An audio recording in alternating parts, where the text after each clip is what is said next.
تو روزہ ڈھال ہے اور جہنم سے آزادی کا ایک اہم ذریعہ ہے۔ روزہ اللہ اور بندے کے مابین ایک راز ہے۔ روزہ نور ہے، ضیاء اور روشنی ہے، اور آقا کریم صلی اللہ علیہ وآلہ وسلم نے روزے کی فضیلت بیان کرتے ہوئے ارشاد فرمایا کہ ہر شے کی کوئی زکوٰۃ ہوتی ہے، انسان کے جسم کی زکوٰۃ روزہ ہے۔ اگر روزہ رکھے گا تو جسم زکوٰۃ ادا کرے گا، جس طرح زکوٰۃ سے مال پاک ہوتا ہے، روزے سے جسم پاک ہو جاتا ہے۔ اور روزہ ویسے بھی انسان کے لیے شفا کا پیام ہے۔ فرمایا کہ سحری کھایا کرو، چونکہ سحری کے کھانے کے اندر بھی اللہ نے برکت رکھی ہے۔ تو یہ ماہ سیام اپنے دامن میں برکتیں لے کر، رحمتیں لے کر نازل ہوتا ہے۔ اس کا پہلا حصہ رحمت، درمیانی حصہ مغفرت، اور آخری حصہ جہنم سے آزادی کا مجدہ جاں فضا ہے۔ حدیث میں آتا ہے کہ اللہ نے میری امت کو رمضان المبارک کے روزے کے حوالے سے 5 چیزیں ایسی عطا کی ہیں جو اس سے قبل کسی امت کو نصیب نہیں ہوئی۔ ایک تو یہ کہ رمضان المبارک کے اندر روزہ رکھنے والے کے معدے سے جو بو نکلتی ہے، اللہ کو وہ مشک سے زیادہ محبوب ہے۔ دوسری بات کہ جب ماہ سیام آتا ہے تو شیاطین کو جکڑ دیا جاتا ہے۔ تیسری بات کہ روزے دار جب تک روزے میں رہتا ہے، فرشتے اس کے لیے مغفرت کی دعائیں کرتے رہتے ہیں۔ اور چوتھی بات، جب ماہ سیام کی آخری رات آتی ہے تو اس کے سارے گناہوں کو بخش دیا جاتا ہے اور اس کو جہنم سے آزادی کا پروانہ مل جاتا ہے۔ بلکہ ایک صحابی نے حضور سے عرض کی کہ آقا کریم، جو یہ جہنم سے آزادی کا پروانہ مومن کو ملتا ہے تو کیا یہ لیلۃ القدر کی رات ہے؟ تو آقا کریم نے فرمایا نہیں، جب مزدور اپنی مزدوری مکمل کرتا ہے، جب اس کی دہاڑی پوری ہو جاتی ہے تو پھر اس کو اس کا مالک کچھ دیتا ہے، تو یہ جو اس کو بخشش اور مغفرت کا مجدہ جاں فضا دیا جاتا ہے، یہ اس کی مزدوری ہے۔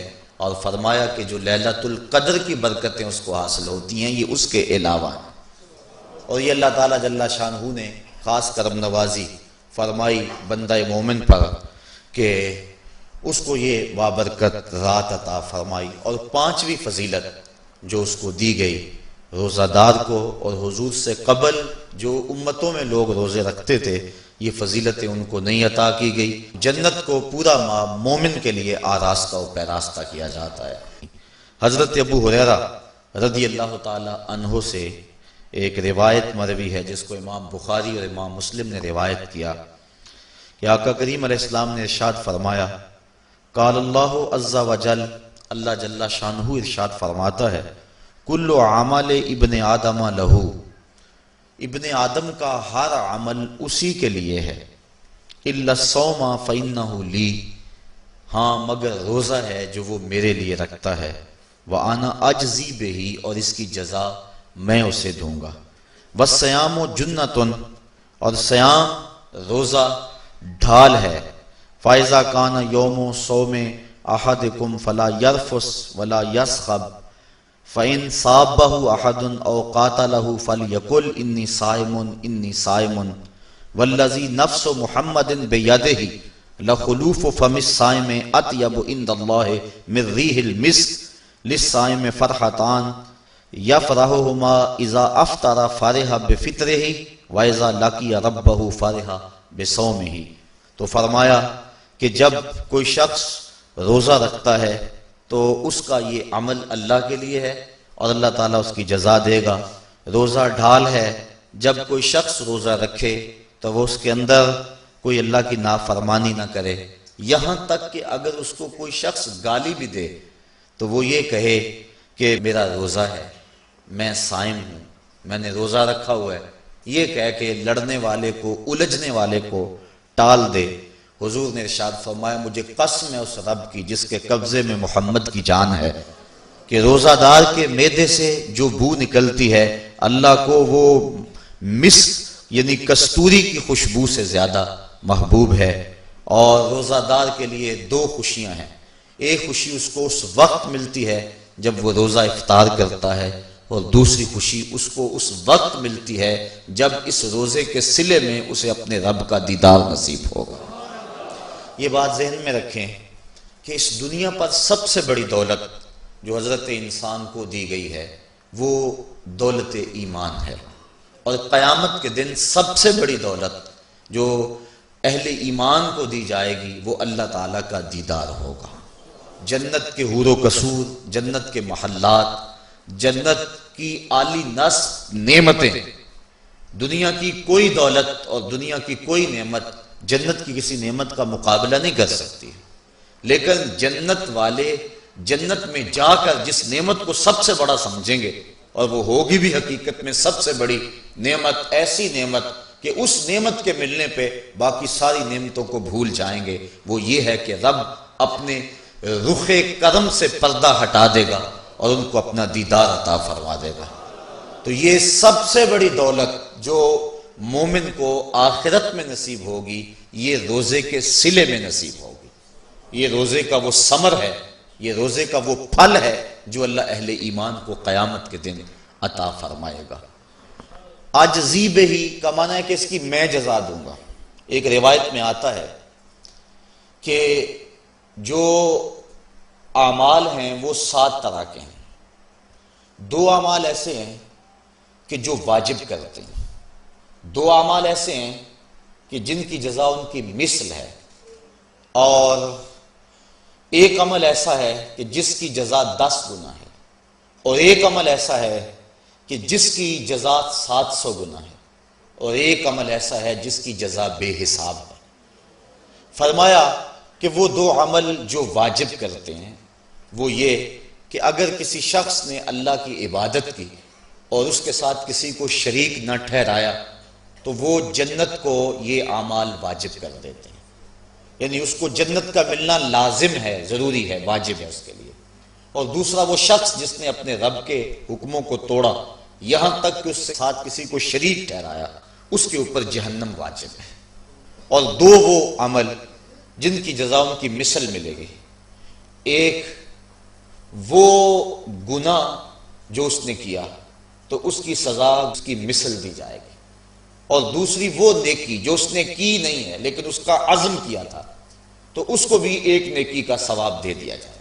ایک عمل وہ ہے جس کے بدلے کے اندر 10 گنا اس کو اجر دیا جاتا ہے، اور فرمایا اس سے اس کے نیک اعمال مراد ہیں، اور فرمایا کہ جو اس کا چھٹا عمل ہے وہ ایسا ہے جس کے بدلے کے اندر اس کو 700 گنا اجر دیا جاتا ہے، اور وہ راہ خدا میں اس کا صدقہ کرنا ہے۔ اور فرمایا ایک عمل ایسا ہے جس کی جزا کا دنیا پر کوئی حساب ہی نہیں ہے، اور وہ بندے کا اللہ کے حضور اپنے روزے کے ساتھ پیش ہونا ہے۔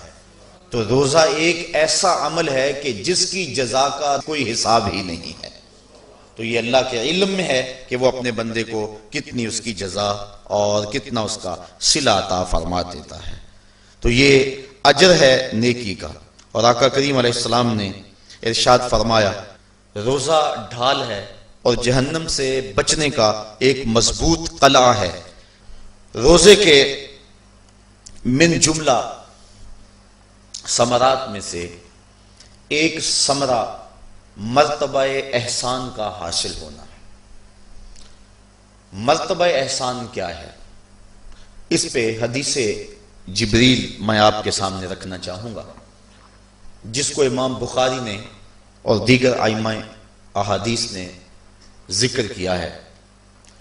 مسجد نبوی کا ماحول تھا، مدینہ شریف کی فضائیں تھیں، صحابہ حضور کی صحبت میں جلوہ فراز تھے، نور بٹ رہا تھا، اجالے اتر رہے تھے، صحابہ کے من روشنی سے مالا مال تھے کہ حضرت عمر فاروق رضی اللہ تعالی عنہ فرماتے ہیں کہ ایک شخص آیا جس کی گھنی سیاہ داڑھی تھی اور اس کا سفید لباس تھا، ہم میں سے اسے کوئی جانتا بھی نہیں تھا، لیکن اپنے وجود کی تر و تازگی کی وجہ سے وہ مسافر بھی دکھائی نہیں دیتا تھا۔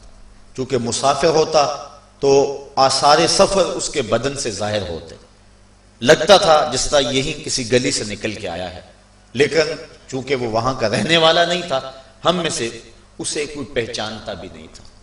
اب وہ حضور کی خدمت میں آیا، فَأَسْنَدَ رُكْبَتَيْهِ إِلَىٰ رُكْبَتَيْهِ، اور اپنے گھٹنوں کو جوڑ کر حضور کے گھٹنوں کے ساتھ ملا کر بیٹھ گیا، اور حضور علیہ السلام سے عرض کرتا ہے کہ حضور مجھے خبر دیجئے کہ ایمان کیا ہے۔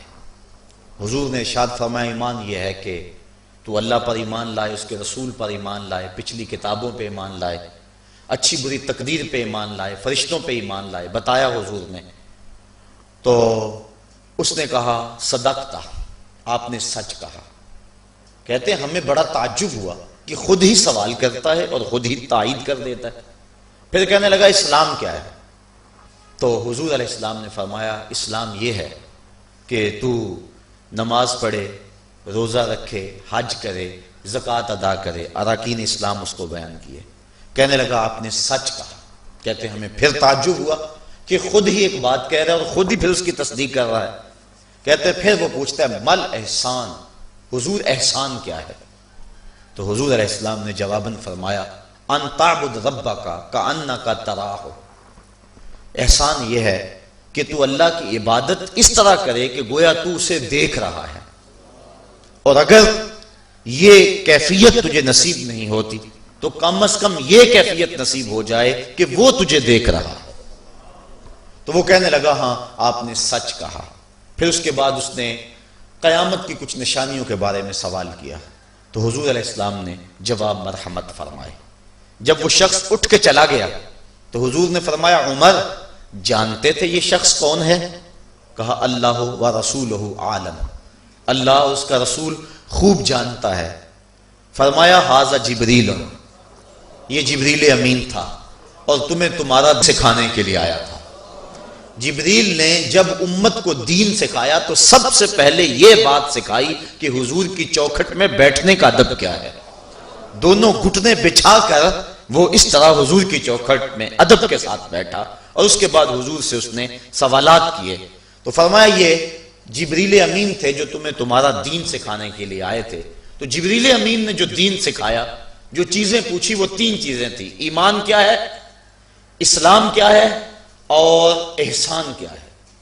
تو احسان تیسری چیز ہے جس کو ہم اپنی زبان کے اندر تصوف کہتے ہیں، جس کو ہم طریقت کا نام دیتے ہیں۔ تو اس کو درجہ احسان یا مرتبہ احسان کہا جاتا ہے، اور یہ دین کی روح ہے۔ جو لوگ طریقت کا انکار کرتے ہیں وہ دین کی روح کا انکار کرتے ہیں۔ تو حضور علیہ السلام نے جو طریقت بیان فرمائی وہ یہ تھی کہ اللہ کی عبادت تو اس طرح کرے کہ جس طرح تو اسے دیکھتا ہے۔ اگر یہ کیفیت مل جائے تو سبحان اللہ، لیکن اگر یہ کیفیت نہیں ملی تو کم از کم یہ کیفیت تو ملے کہ وہ مجھے دیکھ رہا ہے، اور اگر یہ کیفیت بھی مل جائے کہ وہ مجھے دیکھ رہا ہے تو بتائیے کہ پھر انسان کی زندگی میں کتنا سرور آ جائے گا کہ جب وہ نماز کے لیے کھڑا ہو تو اس تصور میں ڈوب جائے کہ میرا مالک تو مجھے دیکھ رہا ہے، تو پھر نماز کا کتنا سرور آ جائے گا اس کو۔ اور جب وہ کوئی اور نیک عمل کر رہا ہو تو اس تصور میں ڈوب جائے کہ میرا مالک میرے اوپر نگاہ لطف فرما رہا ہے، تو پھر اس کی کیفیت کا عالم کیا ہوگا۔ تو پہلی کیفیت کہ تو اسے دیکھ رہا ہے۔ حضرت علی المرتضیٰ رضی اللہ تعالی عنہ سے کسی نے پوچھا جس رب کی عبادت کرتے ہو کیا اس کو کبھی دیکھا بھی ہے؟ تو حضرت علی المرتضیٰ نے جواباً کہا لم اعبد ربا لم اراہ، اے صاحب کبھی کبھی کی بات کیا کرتا ہے، علی تو اتنی دیر تک سجدے سے سر ہی نہیں اٹھاتا جب تک اس کے جمال جہاں آرا سے فیض یاب نہیں ہو جاتا۔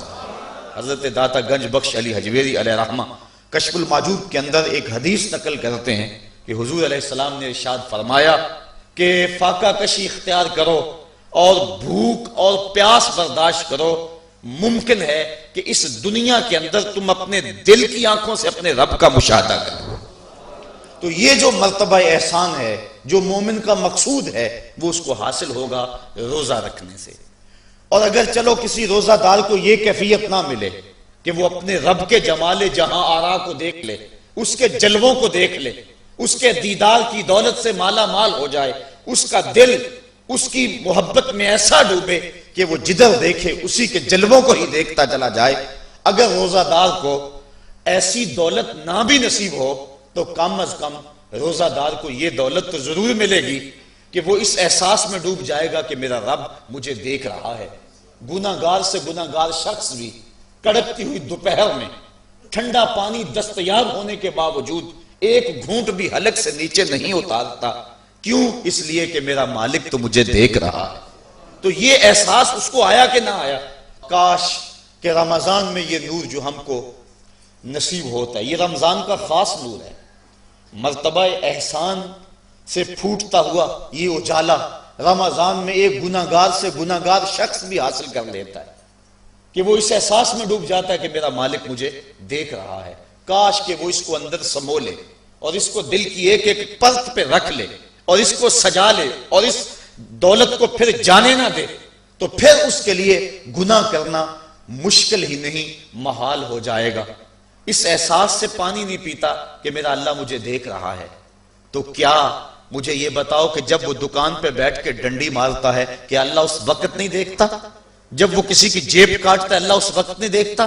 جب وہ رشوت لے رہا ہوتا ہے اللہ اس وقت نہیں دیکھتا؟ کہ اللہ تعالیٰ صرف رمضان میں دیکھتا ہے، غیر رمضان میں نہیں دیکھتا؟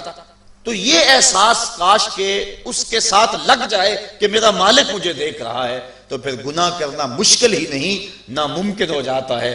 ساتویں کوٹھڑی میں جب سارے دروازے بند کر کے بت کے اوپر موٹا کپڑا ڈال کے زلیخا بولی ہے تالک یوسف اب آ جاؤ نا، اب تو کوئی نہیں دیکھ رہا ہے، تو یہی احساس تھا جس نے روشنی دی۔ قال معاذ اللہ، کہا اللہ کی پناہ، تو اپنے معبود سے موٹی چادر ڈال کر چھپ گئی، لیکن میرا خدا تو ساتویں کوٹھڑی میں بھی دیکھ رہا ہے۔ پھر اتنی روشنی برسی، اتنے اجالے اترے کہ گناہ کیا، گناہ کا تصور بھی محال ہو گیا۔ تو یہ یقین، یہ اذعان کہ میرا مالک مجھ کو دیکھ رہا ہے، انسان کے لیے گناہ کو مشکل ہی نہیں ناممکن بنا دیتا ہے۔